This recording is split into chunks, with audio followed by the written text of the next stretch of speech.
میں pizza delivery کا کام کرتا ہوں۔ ایک دن میں پزا ڈیلیور کرنے جا رہا تھا۔ یہ راستہ سب سے لمبا تھا جو آج تک میں نے گزارا تھا۔ جس جگہ کا مجھے آرڈر ملا تھا وہ جگہ تقریباً ہماری شاپ سے 20 منٹ کی دوری پر تھی۔ انہوں نے 4 ڈبے آرڈر کیے تھے پزا کے، تو میں خوش تھا کہ مجھے ایک بڑی ٹپ بھی ساتھ ضرور ملے گی۔ نیویگیٹر کی مدد سے میں اس جگہ پہنچ گیا۔ بہت ہی لمبی سڑک کے بعد ایک بہت ہی پرانا سا گھر تھا۔ ایسا لگ رہا تھا جیسے وہاں کوئی نہیں رہتا ہو۔ وہاں پہ کوئی اور گاڑی بھی نہیں کھڑی تھی اور نہ ہی کوئی لائٹ چلی ہوئی تھی۔ تو میں نے اپنے باس کو کال کی۔ میرے باس نے 3 دفعہ ایڈریس کو چیک کیا اور پھر مجھے غصے سے بولا کہ ایٹ لیسٹ تم دروازے پر ناک کر کے تو دیکھو۔ اگر ایک بھی آرڈر واپس لے جانا پڑا تو میرا باس مجھ پہ بہت غصہ کرے گا، اس لیے مجھے تھوڑی ہمت دکھانی ہی پڑی۔ میں گاڑی بند کر کے گاڑی سے نکلا اور اس پرانے گھر کی طرف بڑھنے لگا۔ وہاں پہ کوئی بھی ڈور بیل نہیں تھی، تو میں نے دروازے پر 3 دفعہ دستک دی۔ اندر سے کوئی بھی آواز نہیں آ رہی تھی اور نہ ہی کسی نے دروازے پہ جواب دیا۔ مجھے پہلے ہی اندیشہ تھا کہ یہاں کوئی نہیں رہتا ہے، پھر بھی مجبوری تھی، کام تھا، کرنا پڑا۔ مگر زیادہ غصہ مجھے اس بات کا تھا کہ بلا وجہ کا اتنا سارا وقت ضائع ہوا اور واپس جانے پر باس بھی مجھے پر اپنا غصہ نکالے گا۔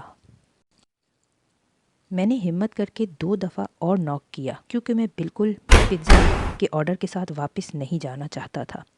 مگر کچھ دیر کے بعد مجھے اندر سے کچھ آواز تو آنے لگی، مگر دروازہ نہیں کھولا۔ تو میں نے دوبارہ سے ناک کرا اور پھر میں نے بولا کہ میں پزے والا ہوں۔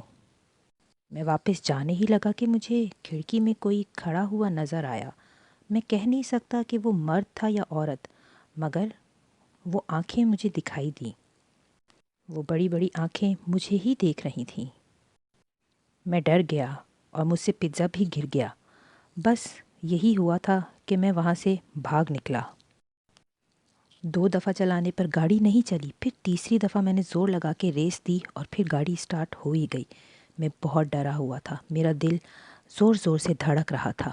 گاڑی عجیب طریقے سے ہل رہی تھی، جیسے کچھ کسی نے کیا ہو۔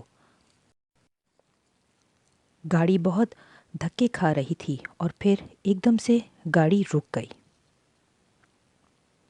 میں بہت ڈر کے باہر نکلا اور میں کیا دیکھتا ہوں کہ گاڑی کے ٹائروں کو کسی نے پھاڑ دیا ہے۔ گاڑی کے ٹائروں میں بالکل بھی ہوا نہیں ہے۔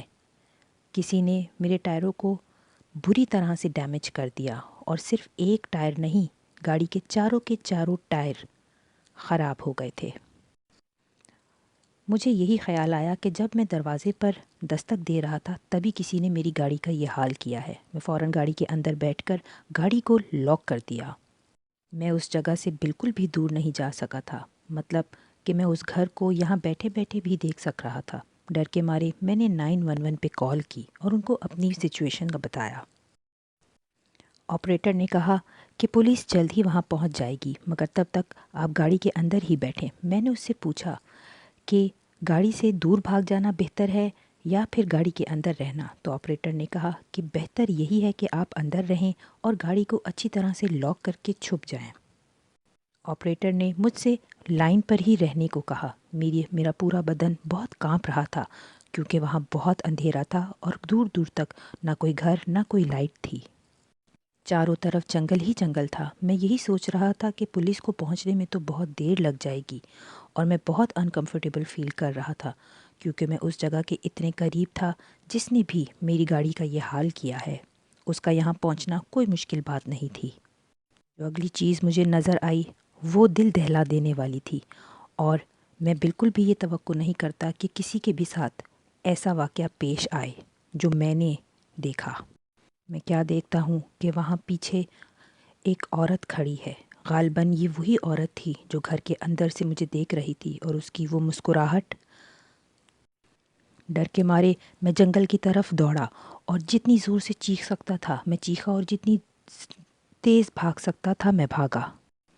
وہاں ایک درخت کٹا پڑا ہوا تھا، میں اس کے پیچھے جا کے چھپ گیا۔ میں نے اپنے منہ کو اپنے ہاتھوں سے بند کر دیا تاکہ میرے زور زور سے سانس لینے پر کسی کو پتہ نہ چلے۔